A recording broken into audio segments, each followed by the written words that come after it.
Continuamos acá en Vladimir a la Una y ahora le damos la bienvenida al diputado José España de Primera Justicia. ¿Cómo estás? Buenas tardes, Vladimir a la Una. ¿Cómo te va? Muy bien, me hice este corte hoy para celebrar la invitación a tu programa. Bueno, yo tengo que emparejarme ya. Muchas gracias. Bueno, hoy se anunciaron algunas medidas, el nuevo esquema cambiario. Me gustaría en primer lugar preguntarte sobre eso. Los venezolanos se están preguntando eso, que fue lo que hicieron en una cadena corta los ministros de área económica. Y la verdad, pues, que confundieron más todavía. La verdad que hablan de mantener el 630 virtualmente inexistente, unificar a 11 y a 12, que las casas de cambio van a empezar a funcionar, sobre todo del gobierno. Casas de cambio del gobierno con unos cuantas casas privadas que seguramente serán amigos del gobierno. Y el dólar paralelo, el innombrable, aquel que no hay en Venezuela, por supuesto que se va a seguir disparando a las nubes. Estamos, Vladimir, frente a un gobierno que es el peor gobierno de la Cuarta y la Quinta República. Nadie había devaluado tanto, ni en la Cuarta ni en la Quinta República. Devaluación tras devaluación. Y cada vez que anuncian se remarcan los precios y se devalúa. Vamos a estudiar el aumento de la gasolina. Ya el solo anuncio que va a pensar hacerlo es una devaluación. ¿Qué es el aumento de la gasolina? Más billete para el gobierno y más hambre para el pueblo. Ahora, ¿qué haría un gobierno de la Mesa de la Unidad Democrática? Un gobierno de Primera Justicia. ¿Qué haría frente a un cuadro como el actual? ¿Cuáles serían las medidas que tomaría? Me imagino que ustedes han discutido eso. Hemos discutido muchas cosas. Primero, ser serios y responsables frente a Venezuela. Pero en medidas concretas. Luego, concertar con todos los sectores del país. Sí, conversar con los trabajadores, conversar con los empresarios. Y, por supuesto, hacer un plan de medidas, pero de medidas de verdad que favorezcan al pueblo. Primero, la inflación, la devaluación, la escasez. Si no producimos, si atacamos al productor, por supuesto que acabamos con la cadena de comercialización, atacamos y perseguimos al productor, confiscan y expropian, arruinan al país. Entonces, por supuesto que no puede ser producción nacional. O sea, necesitamos una gran producción nacional. Necesitamos estimular al sector privado que produzca, pero los trabajadores que quieran trabajar y trabajar mucho para producir en Venezuela. Se trata de rectificar. Cuando Maduro ganó, empató o la cosa estuvo chiquitica, y todos lo sabemos, ha debido rectificar. El pueblo le mandó un mensaje claro: rectifica. No rectificó. Después el pueblo le ha seguido hablando. La caída de Maduro en las encuestas es total. Es como aquel que dilapida una herencia. Es como aquel que acaba con lo que le dejan. La verdad, el PSV está en sus peores momentos de respaldo popular. De verdad que ha ido acabando con el país. Demolieron la economía, demolieron los servicios públicos y han multiplicado la pobreza. De verdad que el gobierno de Maduro no quiere a los pobres. Más de 8 millones de venezolanos, Vladimir, se acuestan sin comer, casi 9 venezolanos se acuestan sin comer. 9 millones de venezolanos se acuestan sin comer. Sin hacer la última comida, sin las 3 papas. ¿De dónde sacas tú esa cifra? Vamos para allá, porque el INE, que es un instituto de maquillaje, pues un salón de belleza, y las maquillas, sin embargo, ha venido reconociendo, y la CEPAL y un conjunto de organismos hablan del incremento de la pobreza, y vamos casi a la mitad de venezolanos que están en pobreza crítica. Están la mitad, 15 millones de venezolanos están en pobreza. La verdad es que también multiplicaron la pobreza. Un gobierno así, que no quiere a los pobres, que demolió la economía, que parece dirigida por los 3 chiflados, que demolió los servicios públicos, que es de la vida del agua, que es de la vida de la electricidad, pero es que además ni una bombona de gas saben repartir, saben distribuir una bombona de gas. Las colas de la mujer venezolana los viernes y los sábados, todos los hemos visto, largas e inmensas colas, no solamente para comprar, no solamente para buscar lo que no se consigue, los productos de la cesta básica y de primera necesidad. De esas vamos a hablar ya. ¿Un gobierno de la Unidad Democrática, de la Mesa de la Unidad Democrática, habría aumentado la gasolina? Un gobierno de la Unidad Democrática, lo primero que hace es no devaluar tanto, porque la gasolina no está barata. Después que me has devaluado tanto, después que me has incrementado tanto los precios, después que la familia venezolana no tenía navidades, después que no había cómo estrenar, que el niño Jesús andaba limpio y no había para las hallacas.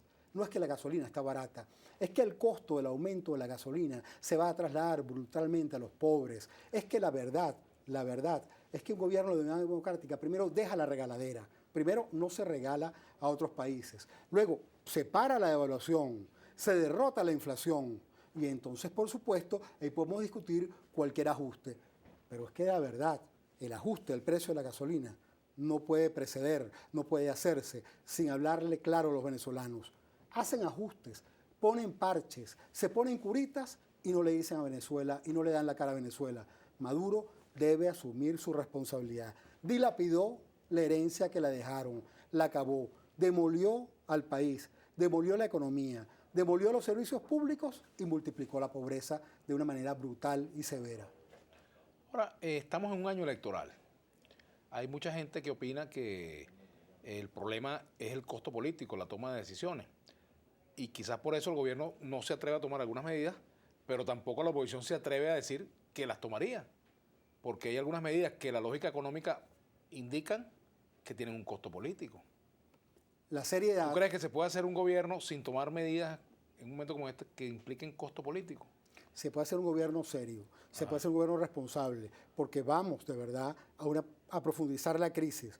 Vamos de verdad a tener mucho más pobres en Venezuela. Vamos a que la gente se siga comiendo un cable, siga pasando roncha y pasando trabajo en Venezuela. ¿Qué es lo que están pasando los pobres? Los pobres de Venezuela ya no quieren a Maduro porque pasan roncha, porque pasan trabajo, porque su vida se ha vuelto muy miserable. Mira, sí se puede ser un gobierno serio. Se puede convocar a todos. Se puede convocar a gobierno y oposición. Se puede convocar a todos los sectores sociales y se puede decir vamos a actuar con responsabilidad. Pero es que montado en un carrito chocón. Maduro se montó en un carrito chocón.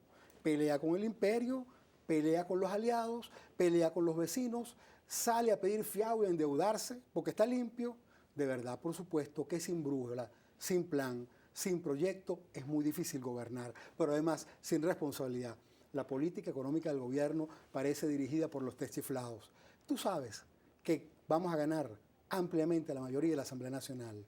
Y las primeras cosas que le decimos a los venezolanos que vamos a hacer es que vamos a citar a la Asamblea a los ministros de la Economía y los vamos a reprobar, los vamos a censurar para que sean destituidos. Con una mayoría en la Asamblea Nacional, ministro que no cumple, ministro que lo hace mal, va para afuera inmediatamente. Esa es una actuación responsable, porque en la Asamblea Nacional tienen que ganar, tienen que gobernar el pueblo y los diputados de la unidad. Bueno, conversamos con el diputado José España. Hablando de la unidad y de diputados, las primarias de la unidad, ¿cuándo van a ser finalmente? Vladimir, en horas, en días, vamos a tener excelentes noticias. Vamos a tener fecha de primarias, vamos a tener reglamento y, por supuesto, una fecha apropiada, razonable para tener candidatos que van a hacer el mejor de sus esfuerzos, no solamente en una campaña electoral, para explicar lo que está pasando en Venezuela. Y lo que está pasando en Venezuela, Primero Justicia acaba de hacer un despliegue de sus diputados por todo el país. Mira, son cientos, miles de empresas que el gobierno expropió y confiscó y que están cerradas, que están destruidas, ahora, que están arruinadas. Primero Justicia va a hacer un proceso propio de selección de sus candidatos. Tiene normas, tiene mecanismos para hacerlo. ¿Cómo va a ser donde sea necesario hacer una primaria, se hará. Pero donde haya consensos y un candidato refleje pues no solamente la militancia, sino el respaldo de su circuito, del pueblo que ha tenido que gobernar desde el punto de vista de trabajar todos los días, seguramente ese va a ser el candidato de Primero Justicia. Una de las cosas que es grata, me lo preguntabas antes de entrar al programa, ¿cómo nos sentimos en Primero Justicia? Nos sentimos muy cómodos, nos sentimos bien. Ahora, ustedes tienen poco tiempo en Primero Justicia, muy poco tiempo, tienen meses apenas. Sí. ¿Cómo van a ser, por ejemplo, los que vienen de lo que era Podemos, después Avanzada Progresista? Con nuestro trabajo, con nuestros méritos, con nuestro esfuerzo. ¿No le van a pasar la aplanadora allá adentro? Mira, no se habla de aplanadoras, un debate de verdad muy profundo, muy amplio, muy cordial de las ideas. Antes de tomar una decisión, se discute y se debate ampliamente. Después de tomada la decisión, es la que se ejecuta.